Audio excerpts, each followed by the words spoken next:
we actually see in the case that has engulfed me, in the sense that it's pertinent to the Kennedy assassination, Kennedy assassinations, has a lot to do with the fact that this was all done in the backyard of Cyril Wecht. What's going on now with human relations at the Seattle Clubhouse, for example, is a result of Cyril Wecht's finagling to get me made into a private prisoner of a criminal syndicate who claimed to be doing vital and relevant research, when in reality, what they're doing is perniciously perpetuating an abnormal as a norm that they've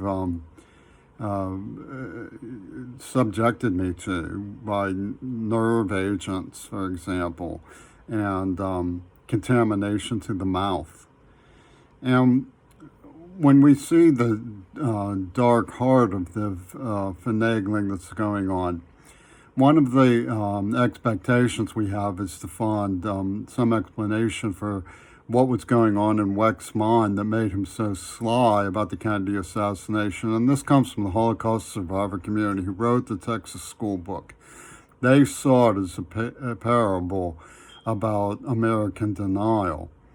Calling it the crime of the century, obviously in a century where you had dog count or Blanco, was going to cause some people who were still in shock from those years to wince. You know, what about us? And I think the idea that they could use Kennedy as a sort of abstract for psychological evaluation of denial, and the way they pad on, pile on BS, and create what's called plastic reality, had a lot to do with the mentality of people who were involved in it as the making of a snuff film, like William Burroughs and Warhol and the other people who would have known about Jack Ruby.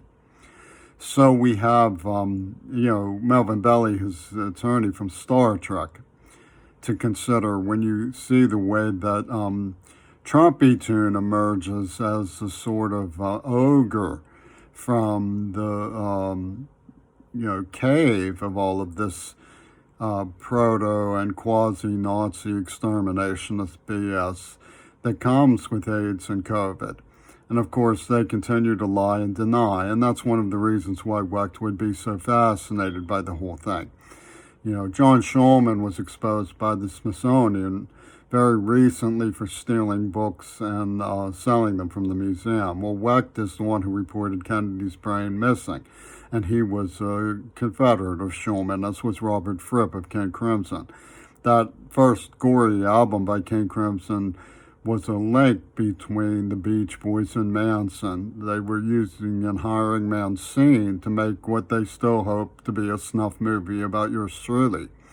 So the fact that I was tortured and menaced by Cyril Wecht as a play on how they could crush an Oswald and a Kennedy into one solitary figure and call it the Walrus, so is why I don't think we should really be tolerating Paul McCartney. He's a real fruitcake, and he's not to be trusted.